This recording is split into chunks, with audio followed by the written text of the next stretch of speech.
Yo, what? What the hell? What the heliante? I'm starting with that. You guys, this is crazy. This angle is. This is crazy. I've never seen one of these up close, especially not to eat. That is crazy. Make sure you get that. Hello， 大家好，我是小懒。大家都吃过饭了吗？吃的啥？甭管吃的啥，我敢打赌，肯定比咱们今天要聊的这位美国人的伙食强。话说啊，最近体育圈出了件奇葩事，真是让人看完想乐呀，乐完又想给他两句。一位叫汤森德的美国网球运动员来咱们中国打比赛，结果呢，这比赛打得怎么样？咱们先不说，人家对咱们的菜单先开炮了。他在网上发了个视频，一脸的惊恐啊，跟发现了世界末日似的说：“我得跟我们的人力资源好好谈谈了，这都什么鬼玩意儿啊？甲鱼、牛蛙，这也太疯狂了吧！我这辈子都没见过这么疯狂的食物，居然有人吃这个！”哎，你听听这口气啊，那表情那叫一个嫌弃啊，那叫一个委屈，不知道的还以为谁逼着他吃呢。I'm honestly just so shocked at what I saw in the dinner buffet. These people are literally killing frogs, bullfrogs. Aren't those poisonous? Aren't those the ones that be giving you warts and boils and stuff? And turtles? And the fact that it's all stewed up with chilies and peppers and onions and oh, you really made this a dish with the noodles. The only thing that we eaten. Gotta give this a solid 2 out of 10 so far. So it was every type of seafood there, crawfish, they had the gloves and everything we was in Louisiana, crazy. But then also, they had saute skewers, and they had chicken and then they had gizzard, chicken gizzards, hearts, and there was that big ass lung. I was like, what? And then they had a skewer of just chicken skin with onions. 这话一出来啊，好家伙，那叫一个热闹！咱们国内的网友和博主们直接就炸了。有个博主的回应啊，我觉得简直是绝了，堪称神来之笔啊！山猪吃不了细糠，哎呦喂，这个回应啊，真的是太精准、太到位了。这不就是典型的没见过世面，还非得觉得自己特别有品位、特文明吗？今天啊，咱们就借着这位山猪姐的迷惑发言，好好的聊一聊，这背后啊，到底是谁没见识，谁才是在饮食的荒漠里过日子？咱们先从他吐槽的牛蛙说起啊，这玩意儿可太有意思了，简直就是一出我把你当亲人，你却嫌我长得丑的家庭伦理大戏。汤森德小姐作为一个美国人，她可能真不知道，她嘴里那个疯狂的吓人的牛蛙，论其祖籍，那可是地地道道的美国蛙呀！咱们现在去川菜馆、火锅店，经常能看到一道硬菜，叫啥？美蛙鱼头，对不对？我跟你说啊，这美蛙哦，可不是夸这个蛙长得漂亮，不是美丽的蛙，而是美国的蛙。这事儿得追溯到几十年前。那个时候啊，咱们国家的农业技术还想跟国际接轨，就派专家去美国考察。美国人是挺热情的，招待咱们专家吃的啥呢？就吃了牛蛙大餐。哎，你想想，那个时候咱们哪儿见过个头那么大的蛙呀？肉多鲜美，专家们一看，嘿，这玩意儿好啊，个儿大肉肥啊，养殖起来肯定经济效益高。于是乎呢，这美国牛蛙就作为优良物种啊，被咱们引进了中国。从那以后啊，它就在咱们中华大地上落地生根，开枝散叶，最后被我们智慧的中国厨子们用这个火锅、干锅、泡椒、烧烤，各种你想得到想不到的方式啊，送上了千家万户的餐桌，成了一道国民美食。哎，你说说啊，这整个一过程是不是美国人先安利给咱们的？现在倒好，他们自己国家的运动员跑到咱们这儿，对着自己老家的亲戚一脸嫌弃的说：“哎，你太疯狂了！这叫什么呀？这就叫数典忘祖，这就叫忘本。所以说，没文化你就多读点书，哪怕是多看看菜单啊，也比在网上暴露自己的无知强啊。”聊完了牛蛙这个物种啊，咱们再看看他吐槽的第二点，说咱们吃鸡内脏像堆砌的器官。哎，这话说的啊，那股子恶意和傲慢啊，简直都快从屏幕里溢出来了，还跟某些国外反华谣言那套中国人什么都吃的调调不谋而合。他这是想干嘛呀？想站在道德的高地上批判我们饮食文化的野蛮？那咱就打开天窗说亮话，好好比一比，到底谁的餐桌更疯狂，谁的饮食习惯更重口味？先说欧洲啊，被他们奉为美食殿堂的法国吃啥呀？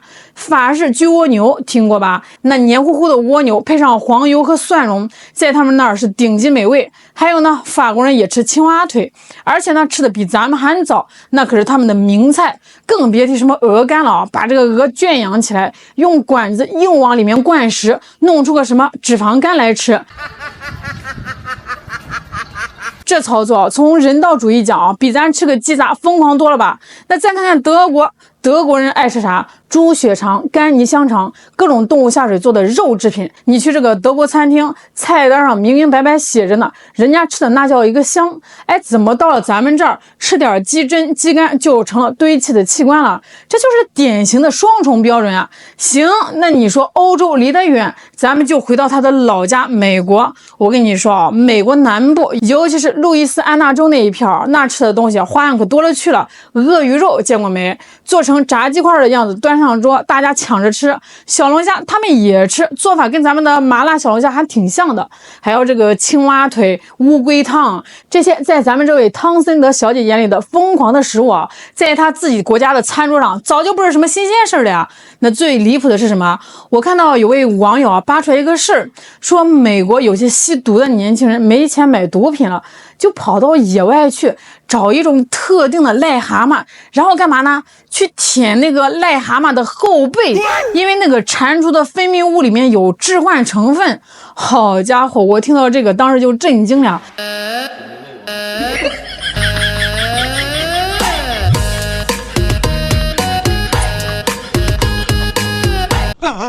为了找刺激去舔癞蛤蟆，这操作跟吃个牛蛙甲鱼比，哪个更疯狂啊？哪个更让人难以理解？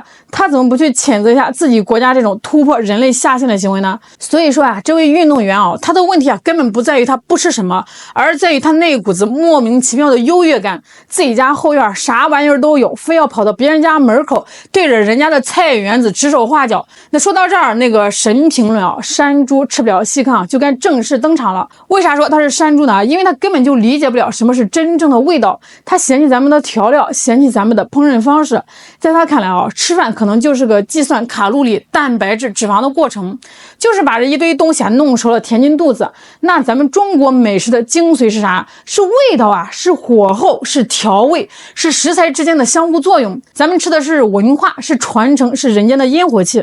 可是在美国呢，大部分普通家庭的厨房那简直是美食的地狱啊，是创造力的坟墓。去过美国生活的朋友估计都是深有体会。很多美国人做饭那不叫烹饪啊，那叫工业化组装。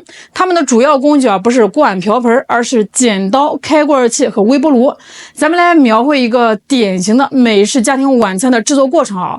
首先呢，从这个冰箱里拿出一大包冷冻的牛肉糜，注意啊，是糜不是肉块，因为他们处理不了有形状的肉。再拿出一罐豆子罐头，一罐番茄酱罐头，一袋预制的美式奶酪丝，然后呢，把这个解冻的牛肉糜啊往这个烤盘上一铺，撒上点盐和胡椒粉，这可能就是他们对调味的全部理解了。接着呢，把这个豆子罐头打开，哗的一下倒上去，再把这个番茄罐头啊打开，噗的一下糊上去，最后把这个奶酪丝往上面一撒，齐活，塞进烤箱，调个温度，等上30-40分钟，拿出来啊，就是一盘颜色可疑、形状感人、气味一言难尽的糊糊。他们管这个叫卡斯肉，也就是烤菜。全家人就用这个勺子一人一坨分着吃。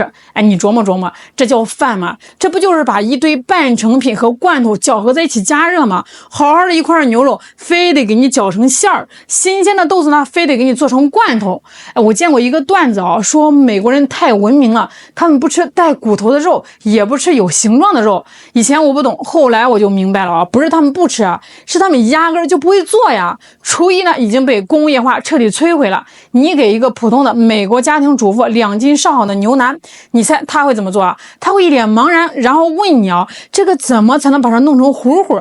更别提他们那些所谓的酱了。咱们的酱呢是豆瓣酱、黄豆酱、芝麻酱，那是发酵的艺术。他们的酱啊就是番茄酱啦、蛋黄酱啦、烧烤酱，本质上就是糖、油和各种添加剂的混合物。新鲜食材啊不存在的，全是科技与狠活。所以啊，一个个天天吃这种糊糊和罐头大杂烩的人，你让他来品尝咱们的清蒸鲈鱼、红烧狮子头、佛跳墙，他能品出个什么来？他的味蕾早就被那些简单粗暴的工业调味品给麻痹了。他吃到的不是鲜美啊，不是层次感，而是陌生的味道，是恐惧。所以说，山猪吃不了细糠啊，这话是一点都没错。不是细糠不好，是山猪的消化系统啊，就只配吃点粗的。那聊到这儿，可能有人就会说，你别这么说啊，人家美国人啊注重健康，讲究营养均衡，不像咱们重油重盐。嘿，你要是真这么想啊，那可就又被忽悠了。咱们先说一个最基本的，做熟。中国人吃饭最讲究的一个原则，就是要把食物呢彻底做熟，这是咱们老祖宗传下来的经验，为了杀菌，为了安全。可是美国人呢，他们很多菜啊都是半生不熟的，牛排呢要3-5分熟，带着血丝吃，还美其名曰鲜嫩多汁。